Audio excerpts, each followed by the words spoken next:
오늘도 가정에서 영상으로 예배를 드리시는 성도님들을 주님의 이름으로 사랑하고 환영하고 축복합니다.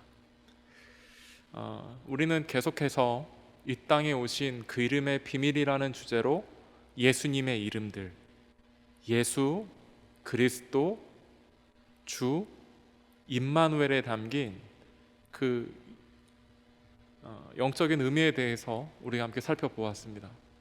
오늘은 예수의 이름인 어린 양에 대해서 함께 살펴보겠습니다. 어린 양은 구약 시대의 성전 제사에서 사람들의 죄를 대신하여 희생되는 제물로 소개합니다. 그러니까 동물이지만 그 생명을 죽여서 피 흘림으로 누군가의 죗값을 치르는 것이지요.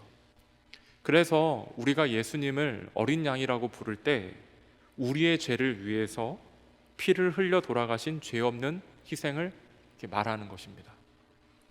먼저 피 흘림에 대한 어떤 성경적 기원이 창세기에 기록이 되어 있는데요, 창세기 3장 21절 말씀에는 이렇게 기록되어 있습니다. 이 말씀을 제가 읽습니다. 여호와 하나님이 아담과 그의 아내를 위하여 가죽옷을 지어 입히시니라. 아멘. 그 아담과 하와가 죄를 지었기 때문에 공의로우신 하나님께서 아담과 하와를 에덴 동산에서 추방하셔야 했습니다. 그 공의의 하나님이시지만 사랑의 하나님이시기 때문에 그 험한 세상에 아담과 하와를 이렇게 내보내시면서 이것저것 이렇게 챙겨주시는데 그 대표적인 것이 바로 가죽옷입니다. 이 가죽옷은 어떻게 만들어지는 것일까요? 가죽은 동물을 잡아서 동물을 죽여서 가죽을 벗겨서 만든 옷이 가죽옷입니다. 그러니까 죄는 그냥 없어지는 것이 아니라 누군가 대가를 치르고 그 생명으로 죄값을 치루어야 하는 것입니다. 그러니까 무죄하고 깨끗한 어떤 존재의 어떤 피가 흘려져서 죄값을 치룰 때에만 죄인이 보호되어지는 것입니다. 아담과 하와가 죄를 지은 후에 동물을 죽여서 가죽옷을 입혀주심으로 그들의 죄를 보호해 주시는 것이죠. 이것은 훗날 우리를 위해서 죽임당하신 어린 양 예수 그리스도의 보혈을 상징을 합니다. 그래서 좀 어려운 말로 대속이라고 이렇게 이야기할 수 있습니다. 대속은 뭐냐면 값을 치르고 사해 준다라고 하는 의미를 가지고 있어요. 대속이라는 뜻이요. 그러니까 은혜라고 하는 것은 놀라운 것이지만 우리 편에서는 그냥 우리가 아무런 것 하지 않았지만 주어진 것이죠. 그래서 공짜인 것이에요. 공짜예요. 그런데 하나님 편에서는 독생자이신 예수 그리스도의 피를 흘려야 하는 값비싼 것입니다. 그 이후에 피 흘림이 없는 죄사함이란 없게 되었어요. 그래서 레위기 17장 11절 말씀을 좀 보시면 이렇게 기록되어 있습니다. 육체의 생명은 피에 있음이라. 내가 이 피를 너희에게 주어 제단에 뿌려 너희의 생명을 위하여 속죄하게 하였나니 생명이 피에 있으므로 피가 죄를 속하느니라. 아마도 아담과 하와는 몰랐을 거예요. 그들이 그 창세기에서 에덴 동산에서 추방될 때 입었던 그 가죽옷이 훗날 인류의 죄를 위해서 돌아가실 예수 그리스도의 십자가의 보혈을 상징한다라고 하는 것들을 아마도 몰랐을 것입니다. 그러니까 독생자 어린 양이신 예수 그리스도의 보혈로 인간의 죄값을 치르고 하나님의 의로 덮어주겠다라고 하는 그 하나님 아버지의 엄청난 사랑이 그 가죽옷에 담겨져 있는 것입니다. 또한 이 어린 양의 성경의 기원은 출애굽 6월절 사건에 나타납니다. 출애굽기 오늘 12장 13절 말씀도 함께 보시면 이렇게 기록되어 있습니다. 내가 애굽 땅을 칠 때에 그 피가 너희가 사는 집에 있어서 너희를 위하여 표적이 될지라. 내가 피를 볼 때에 너희를 넘어가리니 재앙이 너희에게 내려 멸하지 아니하리라. 네, 아멘. 네, 이 말씀을 이해하기 위해서는 이 출애굽할 때 이 유월절 이 사건이 일어나게 된 배경을 좀 이해를 해야 합니다. 하나님께서 모세를 보내셔서 애굽의 노예가 된 이스라엘 백성들을 구원하려고 하셨는데, 그 애굽의 바로 왕이 그 노예 생활을 하고 있던 200만 명이나 되는 그 이스라엘 백성들을 그냥 내어줄 리가 만무했습니다. 그래서 하나님께서 그 애굽 땅에 그 10가지 재앙을 내리셨는데, 그 완고한 바로는 꿈쩍도 하지 않습니다. 그래서 10번째 재앙 중에 마지막 10번째 재앙인 그 애굽에서 태어난 모든 장자가 죽는 그런 재앙을 내립니다. 그런데 이스라엘 그 장자들, 첫 번째로 태어난 이 장자들은 죽지 않습니다. 그러니까 문설주에 피를 발랐기 때문에 그냥 그 하나님의 천사가 거기 넘어가는 것이죠. 이 유월절 사건은 기독교 신앙의 핵심이 되는 어린 양의 피, 예수님의 보혈의 능력을 보여주는 사건이라고 할 수 있습니다. 유월절 밤에 이스라엘 백성들이 유대인이어서 구원받은 것이 아니라 어린 양의 보혈의 피로 인해서 살아난 것입니다. 영상으로 예배를 드리시는 저와 성도님들도 마찬가지입니다. 우리가 어떤 세상의 사람들보다 잘나서 구원받은 것이 아니라 유월절 어린 양의 피로, 예수 그리스도의 보혈로 거듭났기 때문에 우리는 구원을 받은 거예요. 그래서 우리는 반드시 기억을 해야 됩니다. 죄는 우리의 힘으로 극복할 수 있는 것이 아닙니다. 하나님 아버지의 힘에 의해서 십자가의 보혈로 씻겨지는 것이죠. 그것이 유월절 그 어린 양의 사건입니다. 그래서 그 이후에 이스라엘 백성들은 구약 시대의 성막에서 그 제사장을 통해서 예배를 드릴 때 예배 의식 중에 필수적인 요소가 뭐냐면 바로 어린 양의 피를 뿌리는 거예요. 그래서 히브리서 9장 13절 말씀도 보면 이렇게 기록되어 있습니다. 네. 염소와 황소의 피와 및 암송아지의 죄를 부정한 자에게 뿌려 그 육체를 정결하게 하여 거룩하게 하거든. 그래서 성막에서 예배를 드릴 때 구약 시대의 제사장들은 모든 것에 피를 뿌렸습니다. 왜냐하면 그 어린 양의 피가 우리를 정결하게 하고 악한 것에서 해방하고 보호하기 때문인 것이지요. 구약의 제사장들은 백성들의 죄를 속죄하기 위하여 염소와 송아지를 희생자물로 삼아서 그 피로 제사를 드렸는데, 사람의 죄가 끝이 없으니까 온 세상의 동물들을 다 잡아도 그것들을 통해서 인간의 어떤 죄값을 치를 수 없게 되었어요.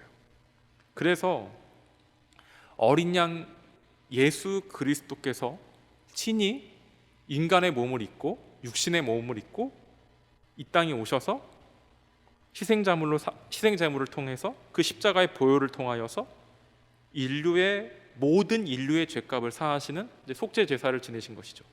그래서 베드로전서 1장 18절에서부터 19절 말씀에 보면 이렇게 기록되어 있습니다. 이 말씀도요, 제가 읽도록 하겠습니다. 너희가 알거니와 너희 조상이 물려준 헛된 행실에서 대속함을 받은 것은 은이나 금같이 없어질 것으로 된 것이 아니요 오직 흠없고 점없는 어린 양 같은 그리스도의 보배로운 피로 된 것이니라. 아멘. 여기 보면 19절에 보면 보배로운 피라고 제가 이렇게 체크를 해놓은 게 있어요. 이 보배로운 피는 뭐냐면 예수 그리스도의 보혈은 지금까지 드렸던 동물들의 희생 제물의 피와는 비교할 수 없을 정도로 값진 피라는 거예요. 예수 그리스도의 그 단 한 번의 죽음으로 모든 인류의 죄값을 치르고도 남을 만한 능력이 어린 양의 피에 있기 때문입니다. 왜 어린 양에 그래서 어린 양 예수 그리스도의 보혈의 능력이 있기 때문인 것이죠. 그래서 그 능력을 제가 총 한 6가지로 간단하게 성도님들과 함께 좀 살펴보려고 합니다. 먼저 첫 번째로 어린 양의 보혈의 피는 우리의 과거의 죄에서 자유케 하는 그 이상의 능력을 가지고 있다라는 거예요. 이 말씀이 요한복음 1장 29절 말씀에 나오는데요, 이 요한복음 1장 29절 말씀도 제가 읽습니다. 이튿날 요한이 예수께서 자기에게 나오심을 보고 이르되 보라 세상 죄를 지고 가는 하나님의 어린 양이로다. 여기 지금 29절 말씀을 보니까 세상의 죄를 지고 가는 하나님의 어린 양이라는 표현이 나옵니다.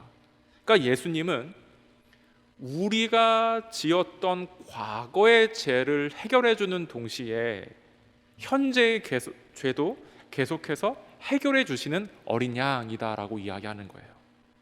그러니까 어린 양은 우리의 모든 죄값을 이미 치루심으로 우리의 과거의 죄를 해결하셨을 뿐만 아니라 동시에 지금도 우리가 앞으로 하나님 나라 가는 그날까지 우리를 끊임없이 죄에서 자유하게 하는 능력이 어린 양 보혈에 있다라는 거예요. 그리고 두 번째는 어린 양의 보혈은 우리를 보호한다라는 거예요. 영상으로 예배드리시는 저와 성도님들을 보호하는 거예요. 하나님의 천사가 애굽의 모든 장자를 죽이던 그 유월절 그 밤에 이스라엘 백성들이 할 수 있었던 것은 무엇이었을까요? 할 수 있는 것이 아무것도 없습니다.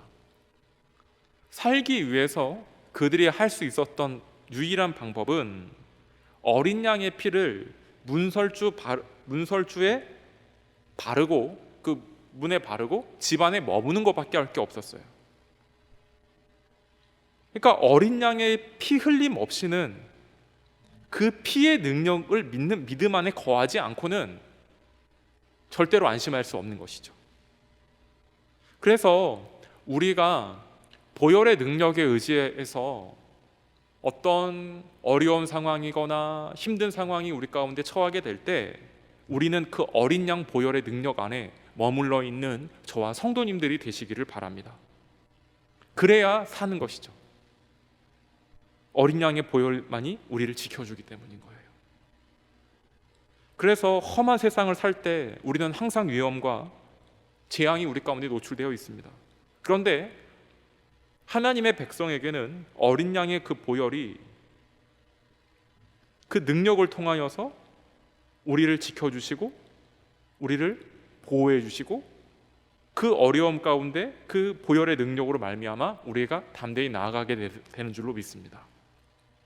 또한 세 번째로 어린 양의 보혈의 피는 죄의 권세를 공격하며 몰아낸다라는 거예요.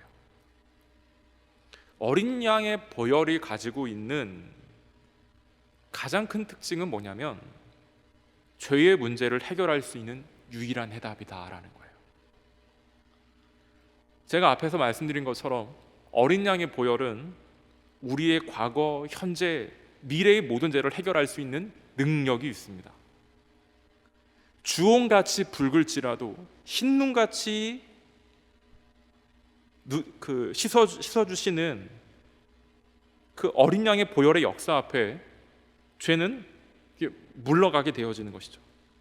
그래서 우리는 어린 양의 보혈의 능력으로 인하여서 우리는 죄에서 자유하게 됩니다. 출애굽 때 어린 양의 피가 흘려졌을 때 비로소 바로의 의지가 꺾여서 하나님께 굴복했듯이 우리를 억압해오는 모든 어둠의 영들을 다 꺾어버리는 능력이 어린 양 보혈에게 있는 것이죠. 그래서 요한일서 1장 7절 말씀에 보면 이렇게 기록되어 있습니다. 이 말씀도 제가 읽습니다. 그 빛 가운데 계신 것 같이 우리도 빛 가운데 행하면 우리가 서로 사귐이 있고 그 아들 예수의 피가 우리를 모든 죄에서 깨끗하게 하실 것이요. 여기 1장 7절에 뭐라고 나와 있냐면 그 아들 예수의 피가 우리를 모든 죄에서 깨끗하게 하실 것이다 라고 이야기해요.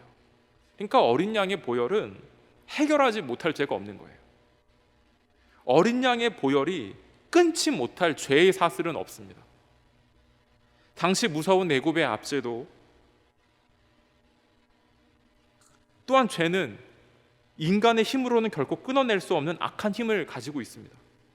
그런데 그런 상황 가운데서도 오직 어린 양 예수의 보혈로만 죄에서 자유할 수 있다라는 거예요.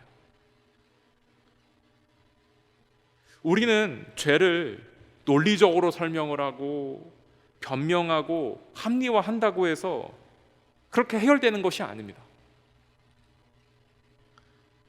그냥 다 나가 떨어지는 것이죠.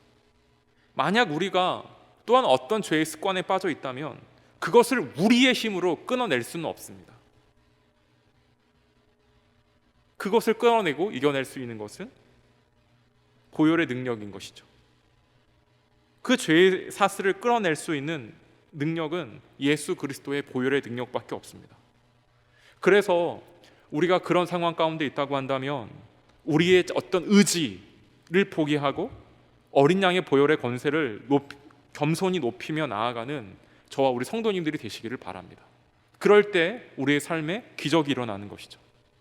왜 기적이 일어나냐면 죄보다 더 큰 능력으로, 그 보혈의 능력으로 우리를 덮고 우리를 씻어내기 때문입니다. 그래서 우리가 어린 양 예수 그리스도의 보혈에 의지하여 기도하며 나아갈 때 그 놀라운 십자가의 사랑의 능력이 우리를 덮는 것이죠. 그러므로 우리의 삶 가운데, 죄 가운데, 어려움 가운데, 우리 그런 상황 가운데 보혈의 능력이, 예수 그리스도의 보혈의 십자가의 그 사랑의 능력이 우리 가운데 끊임없이 역사하도록 기도하며 나아가는 저와 성도님들이 되시기를 바랍니다. 또한 어린 양의 그 보혈은 영상으로 예배를 드리시는 저와 성도님들의 영혼을요 정결하게 하는 거예요. 정결하게 하는 거예요. 여기 히브리서 10장 22절 말씀을 보시면 이렇게 기록되어 있습니다. 우리가 마음의 뿌림을 받아 악한 양심으로부터 벗어나고 몸은 맑은 물로 씻음을 받았으니 차은 마음과 온전한 믿음으로 하나님께 나아가자. 여기 22절에 보면 이렇게 기록하고 있어요. 우리가 마음의 뿌림을 받아 악한 양심으로부터 벗어나고 라는 말씀이 있습니다. 여기 보면 마음의 뿌림을 받았다 라고 하는 것은 예수 그리스도의 십자가의 그 보혈이 우리를 덮었다라는 것들을 의미합니다. 예수 그리스도의 보혈로 거듭난 사람은 성령께서 그의 심령에 역사하셔서 그의 마음, 온 그 마음을 변화시키십니다. 그러니까 예수의 그리스도로 말미암아 우리의 마음을 깨끗하게 하시고 또한 예수 그리스도의 보혈이 우리의 마음을 씻어가지고 우리의 양심을 정결하게 하는 것이죠. 이 마음이 뿌림을 받았다라고 이야기할 때 그 마음은 우리가 가지고 있는 모든 지위, 정의를 뜻합니다. 그러니까 지금 예수 그리스도의 보혈이 우리의 지성, 감정, 의지를 다 변화시킨다라는 말이에요. 마태복음에 보면 예수님이 그 백성들의 마음이 완악해서 그 귀는 듣기 둔하고라고 말씀을 합니다. 그러니까 듣는 귀가 둔하다라고 말씀하신 적이 있어요. 근데 이 말은 보면 귀 있는 자는 들을지어다도 얘기하시고요. 이 말은 보면 영적으로 분별력이 없는 것이죠. 영적으로 분별력이 없는 사람들은 왜 분별력이 없냐면 자기 마음대로 살기 때문입니다. 내가 하고자 하는 대로, 내 육신의 정욕대로, 내 마음대로, 그냥 욕심대로 살아가는 것이죠. 죄로 인해서 마음이 약해져서 그러니까 영적으로 분별력을 잃는 사람들은 무서운 사람들인 것이죠. 그것은 내가 많은 어떤 교육을 받는다라고 해서 많은 것들을 듣고 배운다라고 해서 나아지는 것이 아닙니다. 또한 이런 사람들은 분노와 두려움과 어떤 불안과 슬픔이 용솟음처럼 이렇게 솟아나는 것들을 통제하지 못하죠. 그러니까 겉으로는 멀쩡하고 똑똑한 사람처럼 보이지만 속 사람이 완전 병들어 있는 거예요. 그러니까 우리의 욕심대로 살아갈 때 우리 어떤 사람의 어떤 지식이라든지 지성이라든지 감성이라든지 의지들은 그냥 마음이 어두운 사람들의 위기 상황이 오면 견디지 못하고 그냥 무너지는 경우들이 많습니다. 그래서 그 예수님께서 산상수훈에서 나오는 그 8가지 복 중에 하나가 영적인 분별력인데, 여기 마태복음 5장 8절에 보면 이렇게 기록되어 있습니다. 여기 보면 마음이 청결한 자는 복이 있나니 그들이 하나님을 볼 것이미요. 그러니까 지금 여기 마음이 청결해지는 것들은 어떻게 청결해지냐면 예수님의 보혈로 청결해진다라는 거예요. 마음을 청결해지는 예수님의 보혈은 그 십자가 앞에서 우리의 모든 죄를 회개하고 자복하고 이렇게 회개하며 나아가는 것이죠. 그렇게 하며 나아갈 때 예수의 보혈이 우리를 거룩하게 합니다. 예수의 보혈로 우리의 마음이 깨끗해진 사람은 영의 눈이 맑아져서 하나님을 보는 것이죠. 그러니까 하나님을 본다라고 하는 말은 우리가 하나님의 음성을 듣는다라고 하는 것이고 하나님의 뜻을 분별한다라는 거예요. 그러니까 내 의지와 내 생각으로 살아가는 것이 아니라 하나님의 인도함을 받으며 성령의 인도함을 받으며 살아가는 삶이라는 거예요. 이렇게 되는 것은 우리가 예수님의 보혈로 우리가 거듭나게 되어진 때 우리가 하나님의 인도함을 받으며 나아간다라는 거예요. 하나님의 보혈로 거듭난 사람들은 우리가 이 세상을 살아갈 때 많은 소리들을 듣죠. 세상에 많은 소리들이 들어도 우리의 마음이 요동하지 않습니다. 왜냐하면 하나님, 세상보다 크신 하나님을 보고 하나님의 음성과 하나님의 말씀과 하나님을 따라가는 자이기 때문이에요. 찬송가에 보면 주의 음성을 내가 들으니라는 이런 찬송가를 작곡한 페니 클로스비라는 사람들이 있습니다. 근데 이 사람들을 보면, 이 사람들의 어떤 삶을 보면 이 사람이 갓난 아기 때 의료사고로 시력을 잃었다고 합니다. 아버지는 일찍 돌아가시고 또한 어머니는 육체 노동으로 생계를 꾸려나가야 했던 가난한 집안의 딸인데, 그러니까 시각장애이니까 참 불행한 인생을 살았다고도 할 수 있습니다. 근데 그녀가 어렸을 때부터 그 하나님의 성경 암송을 이렇게 열심히 들었던 것이죠. 그래서 이 사람이 그 이후의 삶을 보면 무려 95년이라는 삶을 살았는데 무려 8천여 곡의 찬송시를 지었고 이렇게 많은 찬송시를 지었다고 해요. 그러니까 주의 음성을 들으니 내가 예수로 구주 삼고 예수 나를 위하여 인내하신 구세주여 나의 갈 길 다 가도록. 그러니까 주옥 같은 찬송시를 많이 지었습니다. 특별히 주의 음성을 내가 들으니라고 하는 후렴 가사는 너무나도 은혜가 돼서 이렇게 기록하고 있는데요. 내가 마일 십자가 앞에 더 가까이 가오니 구세주의 흘린 보배 피로서 나를 정결하게 하소서.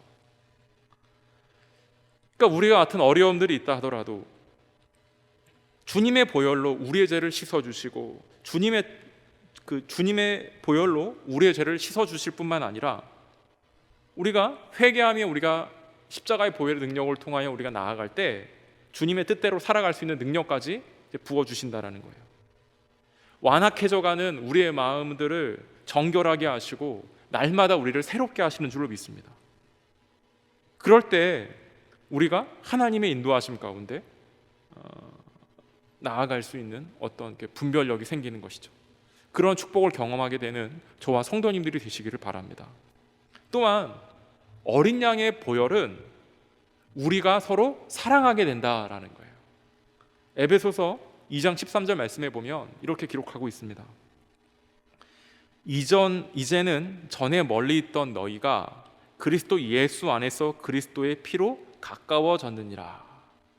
여기 에베소서 2장 13절 말씀에도 보니까 예수 믿기 전에는 서로 멀리 있었어요.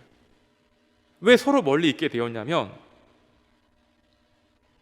죄 때문인 것이죠. 사람의 죄는 하나님과 사람 사이의 죄를 갈라놓았을 뿐만 아니라 사람과 사람 사이도 죄로 갈라놓았어요.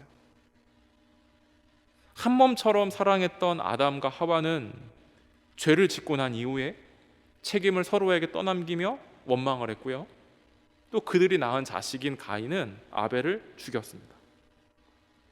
그러니까 하나님과부터 멀어지게 되니까 죄로 인해서 하나님과 싸우게 되니까 부부가 또한 그 자녀가 싸우게 됩니다. 그 이후에 보면 부족과 부족 간의 전쟁이 일어납니다.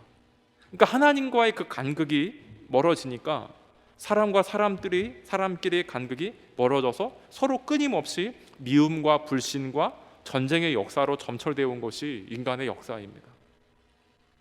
또한 초대교회 안에서도 세상적인 어떤 다툼의 벽이 많았어요. 헬라파 성도들과 유대파 성도들이 갈라져서 얼마나 싸웠는지도 모릅니다. 그러니까 바울이 뭐라고 이야기하냐면 에베소서 2장 13절에서 너희가 그리스도 예수 안에서 그리스도의 피로 가까워졌느니다 라고 이야기하는 거예요. 그러니까 우리가 예수 그리스도의 보혈의 능력으로 가까워질 수 있다라고 이야기하는 거예요. 그러니까 우리가 성격이 좋고 착해가지고 서로 사랑할 수 있는 것이 아니라 어린 양의 보혈로 우리가 서로 사랑하게 되어지는 것이죠. 그런 모임이 우리 모임 가운데 있기를 간절히 축복합니다. 또한 어린 양 예수 그리스도는 최후의 심판주가 되신다라는 거예요. 창세기가 세상의 시작을 알렸다면 요한계시록은 세상의 마지막을 다룬 책입니다. 특별히 그 요한계시록에 보면 어린 양이라고 하는 표현이 많이 나옵니다. 그런데 이 인류의 역사의 마지막을 주관하시는 분이 어린 양이신 예수 그리스도라는 거예요. 우리가 어린 양을 하면 연약하고 부드럽고 무기력한 이미지로 생각할 때가 많은데 세상의 마지막의 역사의 종결자는 어린 양 예수님이라는 거예요. 특별히 요한계시록 5장에서는 이 세상의 심판과 인류 구원의 계획이 담긴 두루마리를 열기에 합당하시는 분이 어린 양이라고 나옵니다. 그러니까 지금 두루마리를 연다라고 하는 것은 역사를 주장한다라는 뜻입니다. 그분이 누구냐면 죽임당하신 어린 양이다라고 나와요. 이 죽임당하신 어린 양은 십자가에 돌아가신 어린 양의 죽음을 뜻하는데 하나님께서 십자가의 죽음과 부활을 통해서 어린 양의 마지막을 심판하시고 다스리는 권세를 주셨다라는 거예요. 그러니까 그날이 오면, 그 심판의 날이 오게 되면 우리 모두 심판대에 서게 될 텐데 그때는 어린 양의 생명책이 우리의 영적인 운명을 결정하게 되는데요. 계시록 21장 27절에 보면 이렇게 기록하고 있습니다. 무엇이든지 속된 것이나 가증한 일 또는 거짓말하는 자는 결코 그리로 들어가지 못하되 오직 어린 양의 생명책에 기록된 자들만이 들어가리라. 여기 보면 그러니까 천국은 죄를 한 번도 안 지은 사람이 가는 것이 아니라 죄를 용서받는 사람이 들어가는 곳이다라는 거예요. 그러니까 지금 어린 양의 생명책에는 누가 기록이 되어 있냐면, 그러니까 어린 양의 보혈로 거듭난 사람들, 복음을 듣고 예수님을 믿어서 구원받은 사람들이 들어가 있는 것이죠.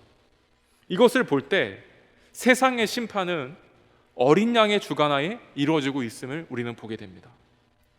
그래서 우리가 미래에 어떤 일이 일어날지 집중하기보다는 이 미래가 누구의 손에 달려 있는 것을 아는 것이 굉장히 중요합니다. 우리가 앞으로 되고 이제 올해도 얼마 안 남았고 이제 며칠 후면 새해가 시작이 되어지는데 우리의 미래는 불확실하지만 우리의 미래는 십자가에서 죽으신 어린 양의 손에 있다라는 사실들을 믿는 저와 우리 성도님들이 되시기를 주님의 이름으로 축복을 합니다. 말씀을 좀 정리합니다. 우리는 6월절의 어린 양의 피로 우리가 통과한 사람들입니다.